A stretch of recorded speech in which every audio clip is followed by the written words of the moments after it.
Hello. आज अपन एक important topic की बात कर रहे हैं। उस टॉपिक का नाम है इम्यूनिटी। इम्यूनिटी क्या होती है? इम्यूनिटी से संबंधित कौन कौन से क्वेश्चन एग्जाम में पूछे जाते हैं, एग्जामिनर कौन कौन से क्वेश्चन जो इनसे बनाते हैं और किस प्रकार से इनसे क्वेश्चन बनाए जाते हैं, इसके बारे में आज अपन डिस्कस करेंगे। खास करके कॉम्पिटिटिव एग्जाम में जैसे नॉर्सेट, एम्स, आरआरबी, सीएचओ, राजमेश, अब राजस्थान नर्सिंग ऑफिसर, आरपीएससी के थ्रू जो एग्जाम होने वाली है उसमें भी इससे संबंधित बहुत इंपॉर्टेंट क्वेश्चन जो है इंपॉर्टेंट क्वेश्चन एग्जाम के अंदर आ सकते हैं और बहुत इंपॉर्टेंट क्वेश्चन इम्यूनिटी से पूछे जाते हैं। पहले पिछले एग्जामों में बहुत इंपॉर्टेंट क्वेश्चन पूछे गए हैं और अब भी बहुत इंपॉर्टेंट क्वेश्चन पूछे जाने की बहुत ज़्यादा प्रबल संभावना इसमें रहती है। बहुत इंपॉर्टेंट टॉपिक है। तो आज अपन डिस्कस करेंगे कि कौन कौन से क्वेश्चन जो है एग्जाम में इम्यूनिटी से पूछे जाते हैं और किस प्रकार पूछे जाते हैं, इसके अपन डिस्कस करेंगे। सबसे पहले बात करते हैं इम्यूनिटी की। What is immunity? इम्यूनिटी क्या होती है? तो immunity is a resistance power of the body. Body की रेसिस्टेंस पावर, बॉडी की रोग प्रतिरोधक क्षमता।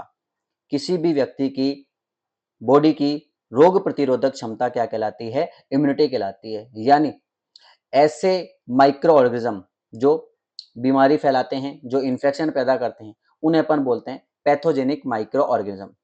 पैथोजेनिक माइक्रो ऑर्गेनिज्म से बॉडी की रक्षा करना, पैथोजेनिक माइक्रो ऑर्गेनिज्म से बॉडी को प्रिवेंट करना, बॉडी को हार्मफुल बैक्टीरिया, वायरस या माइक्रो ऑर्गेनिज्म से प्रिवेंट करना या बॉडी को प्रोटेक्ट करना, बॉडी की सुरक्षा करना क्या कहलाता है? इम्यूनिटी कहलाता है। जिस प्रकार अपनी बॉडी के अंदर अलग अलग सिस्टम मौजूद है, रेस्पिरेटरी सिस्टम है, कार्डियोवास्कुलर सिस्टम है, नर्वस सिस्टम है, रीनल सिस्टम है, इसी प्रकार से अपने बॉडी के अंदर एक सिस्टम पाया जाता है जिसे अपन बोलते हैं इम्यून सिस्टम। और इस इम्यून सिस्टम के अंदर सबसे इंपॉर्टेंट चीज होती है वो है इम्यूनिटी। और इम्यूनिटी किस प्रकार वर्क करती है वो अपन आज डिस्कस करेंगे। इम्यूनिटी की अपन ने डेफिनेशन देखी, इम्यूनिटी क्या होती है? तो resistance power of the body, body की रोग प्रतिरोधक क्षमता या बॉडी की प्रतिरोधक क्षमता क्या कहलाती है? इम्यूनिटी कहलाती है।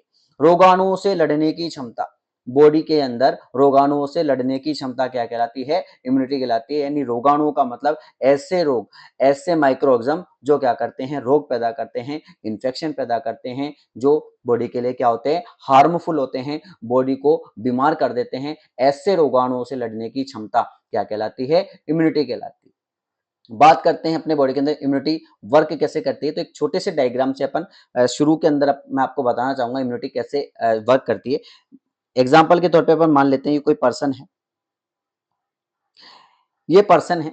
इन पर्सन के अंदर कोई भी एनवायरमेंट के थ्रू,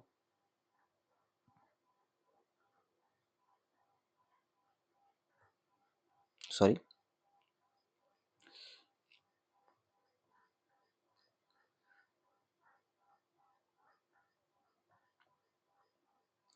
ये कोई पर्सन है, एनवायरमेंट के थ्रू कोई भी बैक्टीरिया, वायरस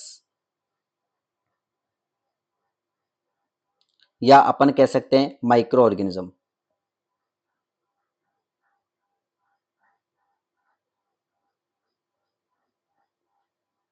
जब किसी भी पर्सन के अंदर एंटर करते हैं, जैसे मान लीजिए कोई भी बैक्टीरिया, वायरस है,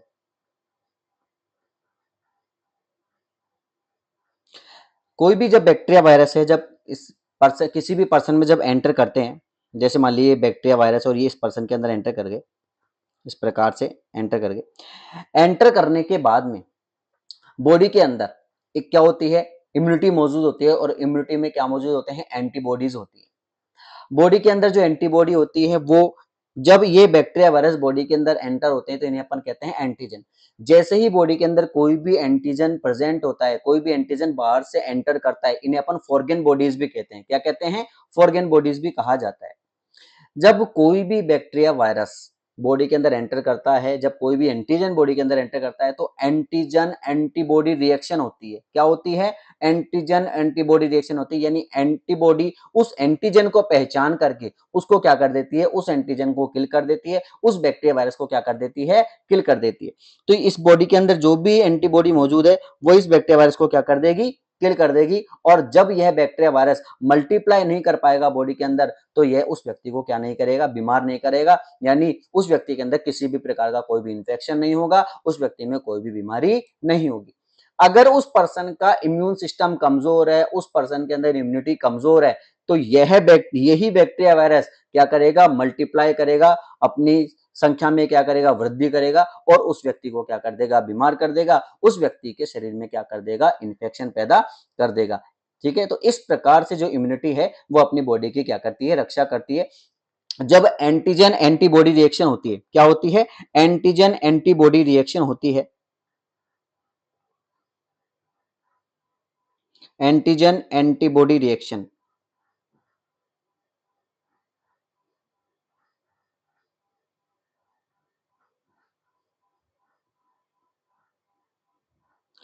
जब एंटीजन एंटीबॉडी रिएक्शन होती है तो इसे अपन क्या कहते हैं, तो इसे अपन कहते हैं फैगोसाइटोसिस।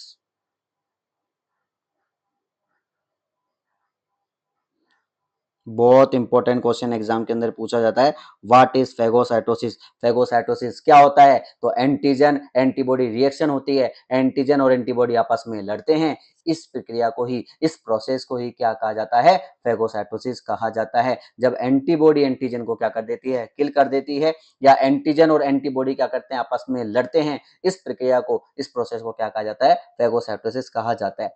दो इम्यूनिटी की डेफिनेशन की अपन ने बात करी कि ऐसे माइक्रोऑर्गेनिज्म यानी पैथोजेनिक माइक्रोऑर्गेनिज्म जो क्या करते हैं, बॉडी को इन्फेक्शन पैदा करते हैं, बॉडी में, बॉडी को क्या करते हैं, डिजीज देते हैं, बॉडी में क्या करते हैं, डिजीज पैदा करते हैं। उन माइक्रो ऑर्गेनिज्म से, उन पैथोजेनिक माइक्रो ऑर्गेनिज्म से बॉडी की रक्षा करना क्या कहलाता है, इम्यूनिटी कहलाता है। या अपन एग्जाम के अंदर अगर लिखित में कोई अगर डेफिनेशन लिखते हैं तो अपन लिख सकते हैं कि resistance power of the body, body की प्रतिरोधक क्षमता या बॉडी की रोग प्रतिरोधक क्षमता क्या कहलाती है, इम्यूनिटी कहलाती है। नेक्स्ट अपन बात करते हैं इसके टाइप से, कि जहां से बहुत इंपॉर्टेंट क्वेश्चन बनते हैं, इसके टाइप से बात करते हैं जहां से बहुत इंपॉर्टेंट क्वेश्चन बनते हैं, इम्यूनिटी के टाइप से बहुत इंपॉर्टेंट क्वेश्चन बनते हैं। ज्यादातर जो क्वेश्चन है इम्यूनिटी के वो इसके टाइप से बनते हैं। तो इम्यूनिटी दो प्रकार की होती है,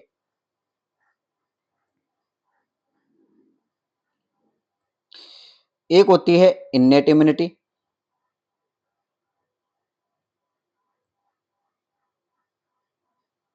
एक होती है acquired immunity.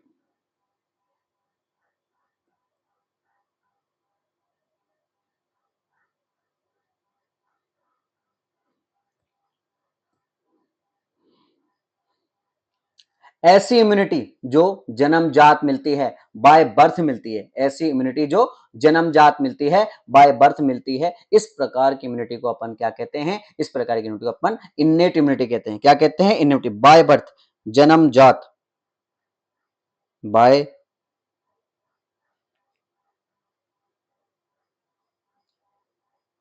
Bye birth, by birth,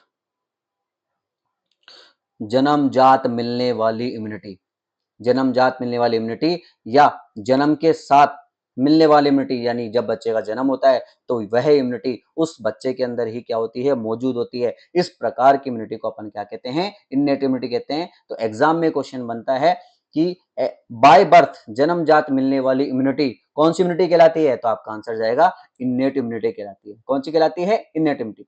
अब इन्नेट इम्यूनिटी की मैं बात करता हूं, इसके अंदर दो टाइप्स, अलग अलग टाइप से इन्नेट इम्यूनिटी मिलती है, तो इसके अंदर मैं बात करता हूं, दो चीजें इसके अंदर मैं आपको बताता हूं। एक है टी लिम्फोसाइट,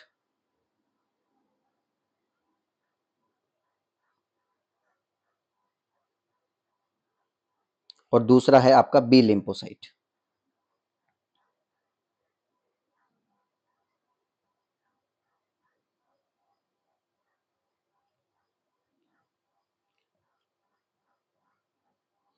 टी लिम्फोसाइट को अपन क्या कहते हैं, एग्जाम में क्वेश्चन पूछते हैं, ऐसी इम्यूनिटी, किस प्रकार की इम्यूनिटी को सेलुलर इम्यूनिटी कहते हैं, तो उसको कहते हैं टी लिम्फोसाइट को।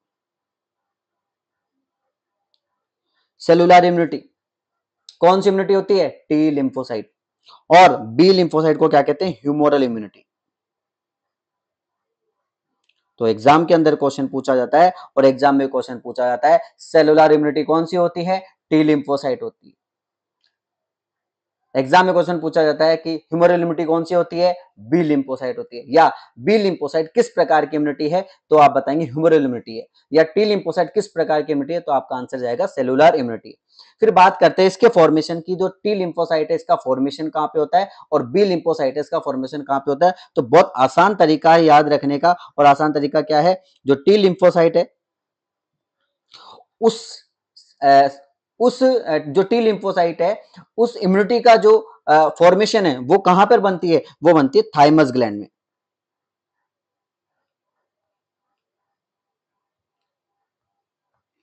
टी लिम्फोसाइट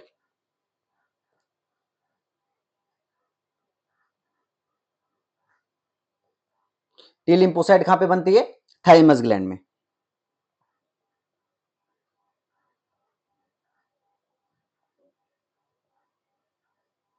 और बात करते हैं अपन बी लिम्फोसाइट।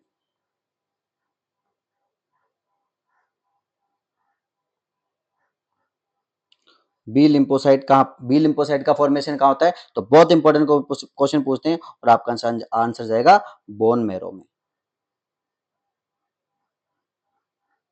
कहां पे होता है, बोन मेरो के अंदर।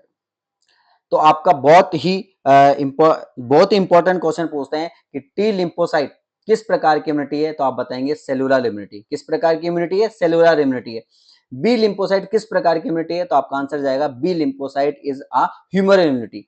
फिर नेक्स्ट क्वेश्चन पूछ सकते हैं टी लिम्फोसाइट का फॉर्मेशन कहां होता है, तो आप बताएंगे थाइमस ग्लैंड में होता है। थाइमस ग्लैंड कहां प्रेजेंट होती है, तो थाइमस ग्लैंड चेस्ट में प्रेजेंट होती है, जिसे अपन जो टाई बोन के यहाँ पर प्रेजेंट होती है, जिसे अपन बोलते हैं थाइमस ग्लैंड कहते हैं। नेक्स्ट अपन बात करते हैं बी लिम्फोसाइट। बी लिम्फोसाइट का फॉर्मेशन कहां होता है, तो बी लिम्फोसाइट का फॉर्मेशन होता है बोन मेरो में। कहां पे होता है, बोन मेरो के अंदर बी लिम्फोसाइट का क्या होता है, फॉर्मेशन होता है।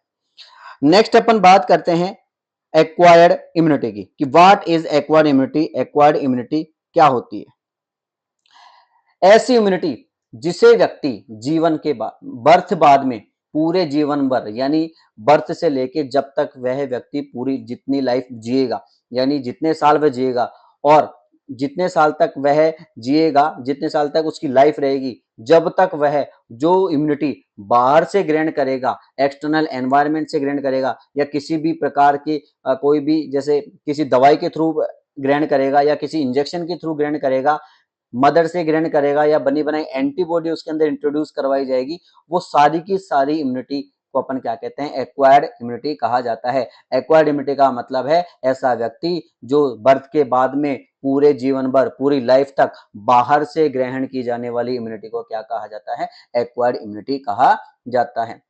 नेक्स्ट अपन बात करते हैं एक्वायर्ड इम्यूनिटी के टाइप की। तो एक्वायर्ड जो इम्यूनिटी है वो दो प्रकार की होती है।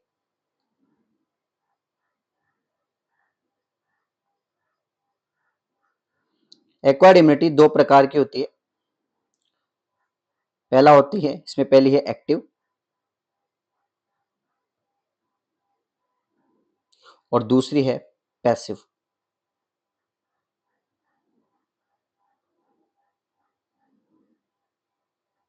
ठीक है। एक्टिव इम्यूनिटी वापस से दो प्रकार की होती है, नेचुरल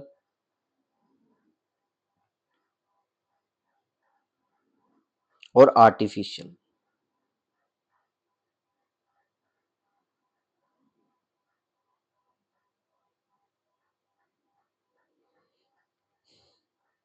आर्टिफिशियल। पैसिव इम्यूनिटी भी दो टाइप की होती है, नेचुरल और आर्टिफिशियल।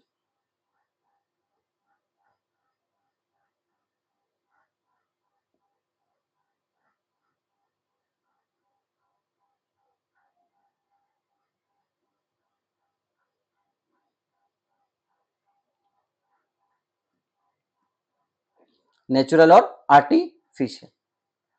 बात करते हैं अपन व्हाट इज एक्वायर्ड इम्यूनिटी की। तो मैंने आपको बता दिया what is acquired immunity, acquired immunity क्या होती है। नेक्स्ट अपन बात करते हैं एक्टिव इम्यूनिटी। एक्टिव इम्यूनिटी क्या है, और उसके बाद में बात करते हैं पैसिव इम्यूनिटी। तो पैसिव इम्यूनिटी क्या है, तो अपन इसके अंदर बात करते हैं। तो एक्टिव इम्यूनिटी इस प्रकार की इम्यूनिटी जो बॉडी के अंदर एंटीबॉडी बनाने में क्या करती है, एक्टिवली पार्टिसिपेट करती है, यानी बॉडी के अंदर एंटीबॉडी बनाने में क्या करती है, मदद करती है। इस प्रकार की इम्यूनिटी को अपन क्या कहते हैं, एक्टिव इम्यूनिटी कहते हैं। यानी बॉडी के अंदर एंटीबॉडी बनाने में मदद करने वाली या एक्टिव रूप से पार्टिसिपेट, एंटीबॉडी बनाने में एक्टिव रूप से पार्टिसिपेट करने वाली जो इम्यूनिटी है उसे अपन क्या कहते हैं, एक्टिव इम्यूनिटी कहते हैं, या एक्वायर्ड एक्टिव इम्यूनिटी उसे कहा जाता है। नेक्स्ट अपन बात करते हैं पैसिव इम्यूनिटी की। तो इस प्रकार की इम्यूनिटी जो बॉडी के अंदर किसी भी प्रकार की कोई भी एक्टिव पार्टिसिपेशन नहीं करती है, या बॉडी के अंदर एंटीबॉडी बनाने में इसका कोई रोल नहीं है, या कहें कि ये किसी भी प्रकार की कोई भी हेल्प नहीं करती है बॉडी के अंदर एंटीबॉडी बनाने में, उसे अपन कहते हैं पैसिव इम्यूनिटी कहा जाता है। तो अपन बात करते हैं एक्टिव इम्यूनिटी और पैसिव इम्यूनिटी। एक्टिव इम्यूनिटी का मतलब ऐसी इम्यूनिटी जो एंटीबॉडी बनाने में एक्टिवली पार्टिसिपेट करे, या बॉडी को एंटीबॉडी बनाने में क्या करती है, मदद करती है, उसे एक्टिव इम्यूनिटी कहते हैं। और ऐसी इम्यूनिटी जो एंटीबॉडी बनाने में बॉडी की मदद नहीं करती है, उसे अपन क्या कहते हैं, पैसिव इम्यूनिटी कहते हैं। यानी पैसिव इम्यूनिटी के अंदर क्या होता है, बनी बनाई एंटीबॉडीज को इंट्रोड्यूस कराया जाता है, या इससे क्या होता है, बनी बनाई एंटीबॉडीज बॉडी को मिलती है। यानी इसमें किसी भी प्रकार का कोई भी इसमें किसी प्रकार का कोई भी एंटीजन नहीं होता है जिससे बॉडी को क्या मिल सके, एंटीबॉडी मिल सके। बात करते हैं एक्वायर्ड एक्टिव नेचुरल इम्यूनिटी। मैं शॉर्ट फॉर्म इसके अंदर लिख रहा हूं आपको, एक्वायर्ड एक्टिव नेचुरल इम्यूनिटी किस प्रकार से मिलती है, तो समझिएगा इसमें। एक्वायर्ड एक्टिव नेचुरल इम्यूनिटी जो मिलती है वो मिलती है आपको एक नेचुरल इन्फेक्शन, वो मिलती है आपको नेचुरल इन्फेक्शंस।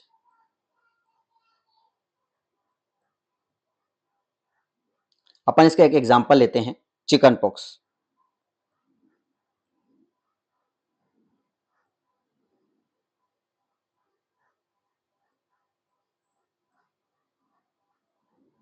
चिकन पॉक्स किस प्रकार से ये इम्यूनिटी मिलती है, तो ध्यान से समझिएगा। सबसे पहले बात करते हैं एक्टिव। एक्टिव का मतलब मैंने बताया कि एक्टिवली पार्टिसिपेट करिए एंटीबॉडी बनाने में।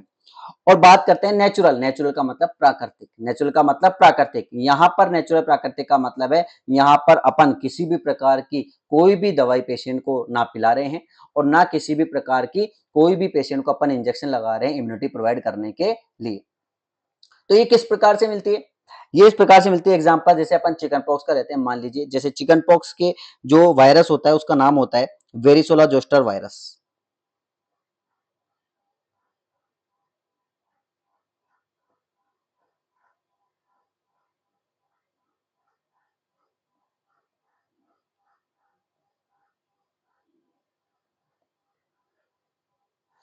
चिकन पॉक्स की जो वायरस का नाम है उसका नाम है वेरिसोला जोस्टर वायरस।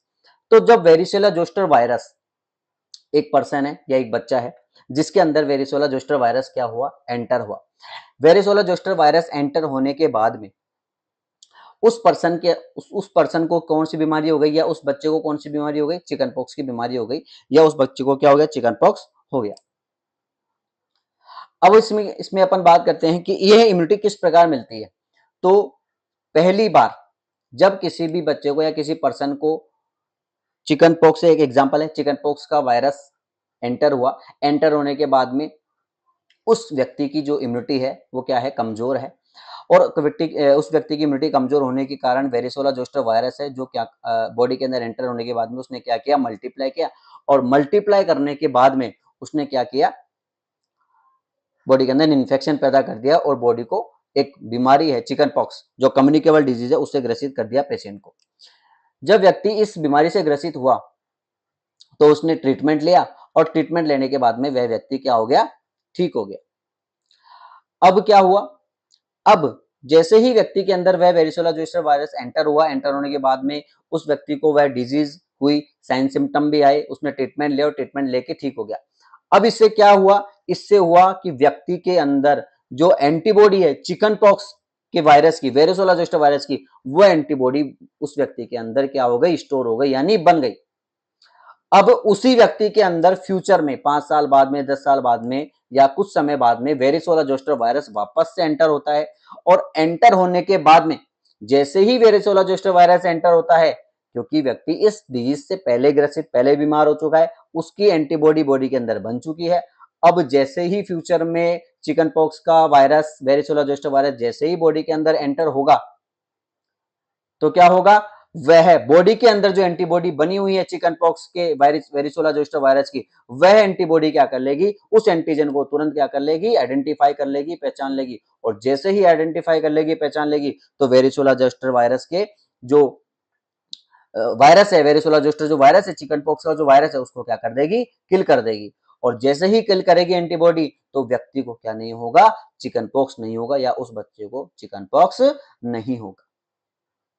तो किस प्रकार से इम्यूनिटी मिली अपन को, नेचुरली ये इम्यूनिटी अपन को मिली है। किस प्रकार से मिली, नेचुरली।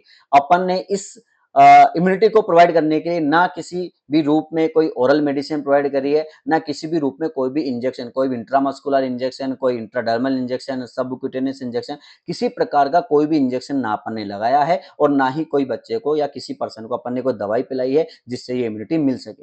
ये कैसे मिल रही है, नेचुरली मिल रही है। कैसे मिल रही है, नेचुरल इन्फेक्शन या नेचुरल डिजीज के कारण मिलने वाली इम्यूनिटी कैसी इम्यूनिटी कहलाती है, एक्वायर्ड एक्टिव नेचुरल इम्यूनिटी। तो एग्जाम में क्वेश्चन कैसे पूछता है, एग्जाम में क्वेश्चन पूछता है, एग्जाम में एग्जांपल देके कि चिकन पॉक्स या चिकन पॉक्स से मिलने वाली इम्यूनिटी कौन सी इम्यूनिटी कहलाती है, तो आपका आंसर जाएगा acquired active natural immunity.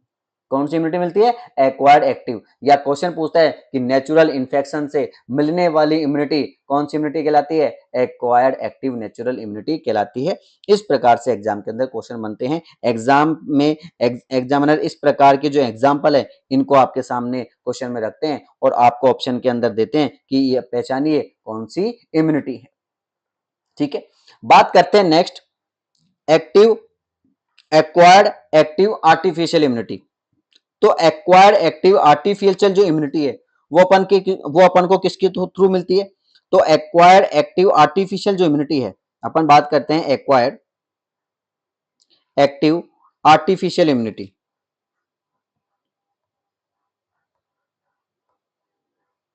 Acquired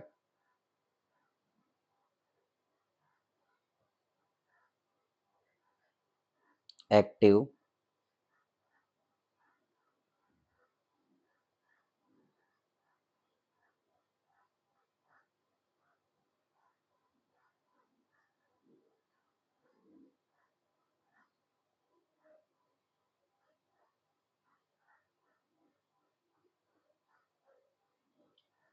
acquire active artificial immunity जो है वो कैसे मिलती है, एक्वायर एक्टिव आर्टिफिशियल इम्यूनिटी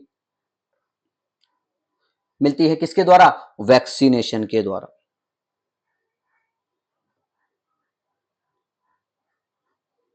या वैक्सीन के द्वारा।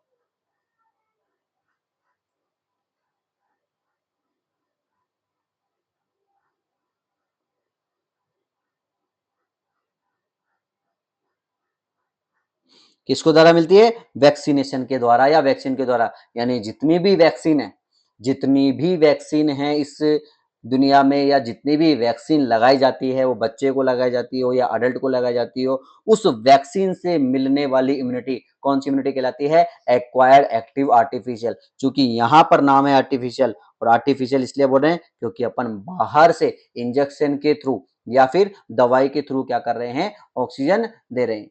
इंजेक्शन के थ्रू या दवाई के थ्रू अपन क्या कर रहे हैं, इम्यूनिटी प्रोवाइड कर रहे हैं, सॉरी ऑक्सीजन नहीं, इम्यूनिटी प्रोवाइड कर रहे हैं, या वैक्सीन अपन इसके अंदर प्रोवाइड कर रहे हैं। तो नेक्स्ट बात करते हैं अपन इसके अंदर, वैक्सीन में कौन कौन सी वैक्सीन, जैसे अपन बात करते हैं एट बर्थ पे कौन कौन सा टीका लगाया जाता है, तो बीसीजी, ओपीवी और हेपेटाइटिस बी। ये तीन टीके जो है, ये तीन वैक्सीन जो है एट बर्थ पे लगाई जाती है।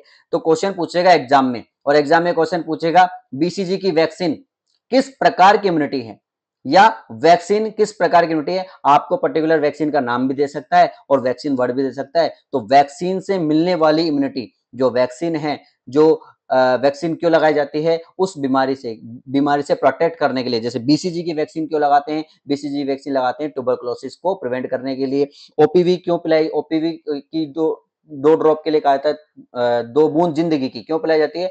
पोलियो को प्रिवेंट करने के लिए, ताकि पोलियो नहीं हो। और हेपेटाइटिस बी का इंजेक्शन क्यों लगाया जाता है? हेपेटाइटिस बी की वैक्सीन क्यों लगाई जाती है? हेपेटाइटिस बी को प्रिवेंट करने के लिए।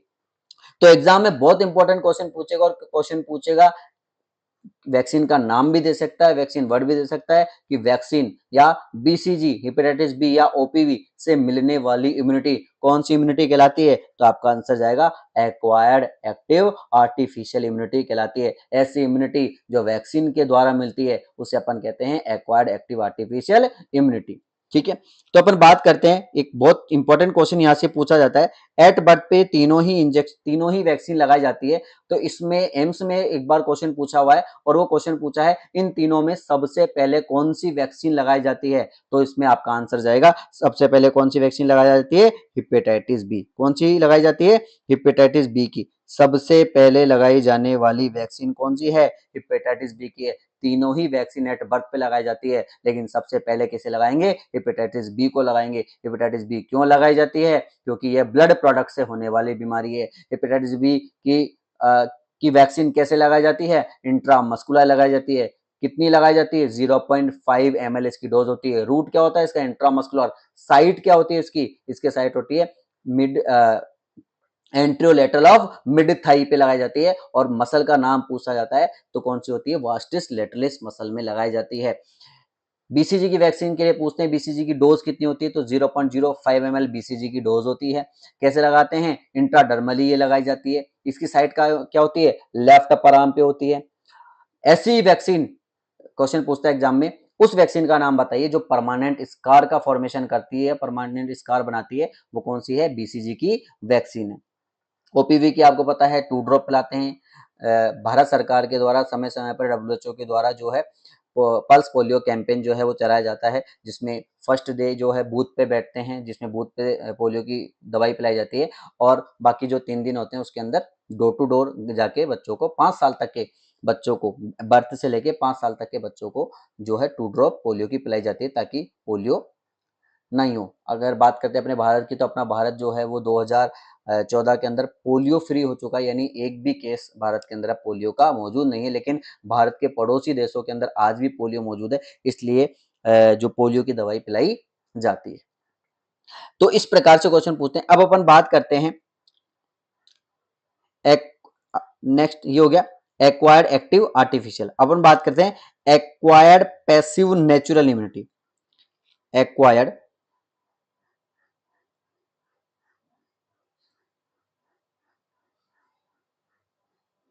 पैसिव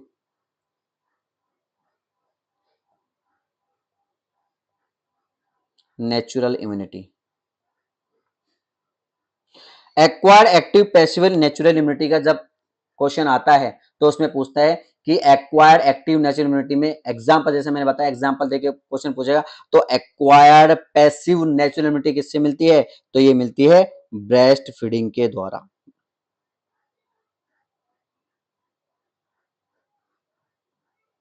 किसके द्वारा मिलती है? ब्रेस्ट फीडिंग के द्वारा। और ब्रेस्ट फीडिंग में किसके द्वारा मिलती है? ब्रेस्ट मिल्क के द्वारा।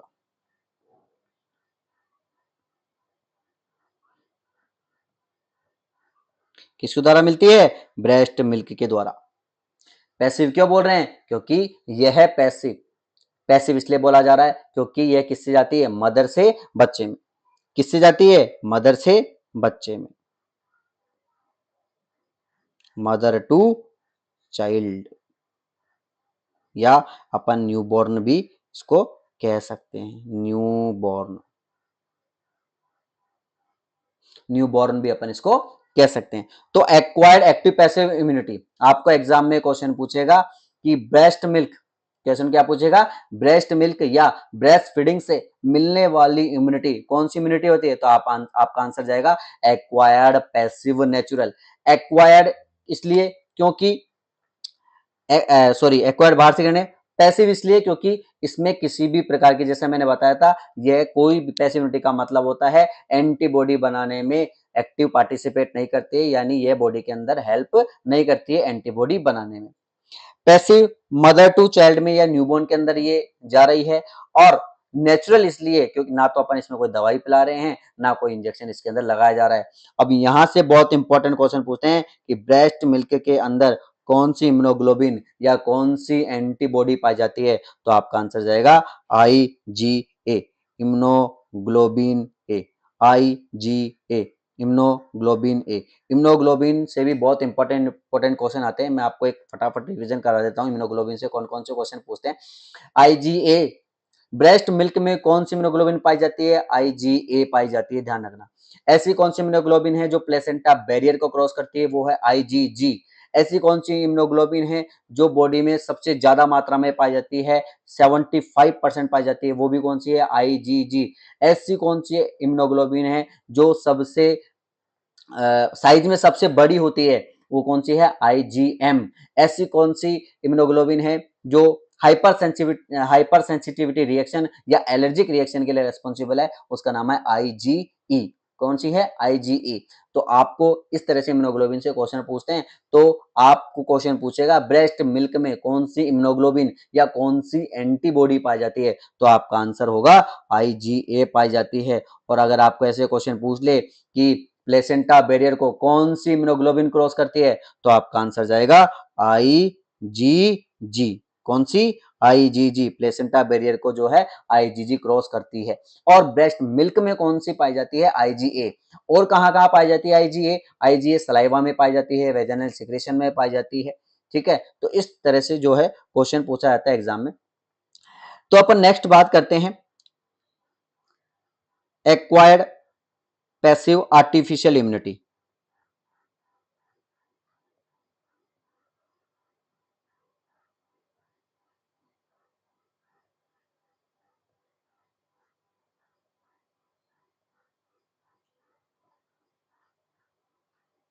Acquired passive artificial,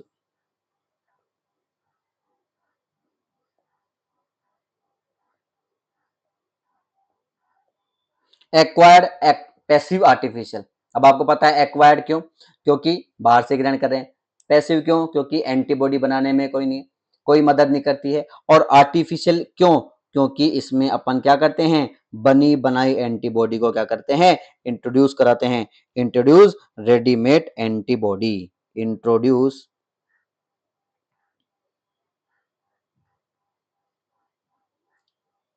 readymade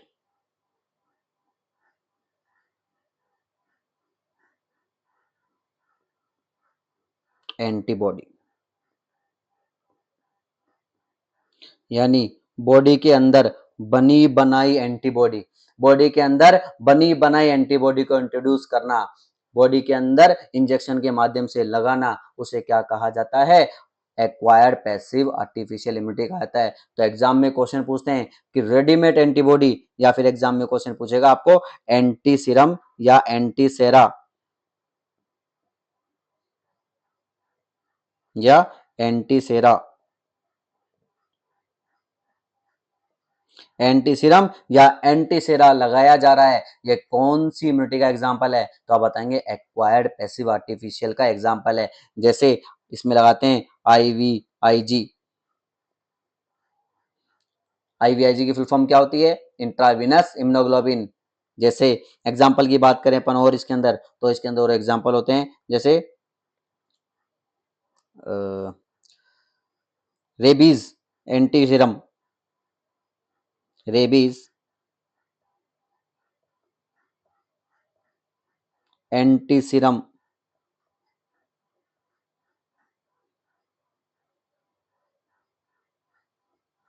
rabies anti serum. तो इस प्रकार से जो है बहुत इंपॉर्टेंट क्वेश्चन जो है इससे पूछे जाते हैं। क्वेश्चन पूछेगा एग्जाम में एंटी सीरम या एंटी सेरा या IVIG या रेबीज एंटी सीरम, अपन किसी भी पेशेंट को इंट्रोड्यूस कर रहे हैं, यह किस प्रकार की इम्यूनिटी का एग्जांपल है, या इससे मिलने वाली इम्यूनिटी का नाम बताइए, तो आप बताएंगे एक्वायर्ड पैसिव आर्टिफिशियल इम्यूनिटी। तो इससे संबंधित बहुत इंपॉर्टेंट क्वेश्चन पूछे जाते हैं, जितने भी क्वेश्चन पूछे जाते हैं वो मैंने आपको बता दिए हैं। नेक्स्ट बात करते हैं अपन एक चार्ट के माध्यम से इसको देखेंगे, जो इम्यूनिटी है उसको।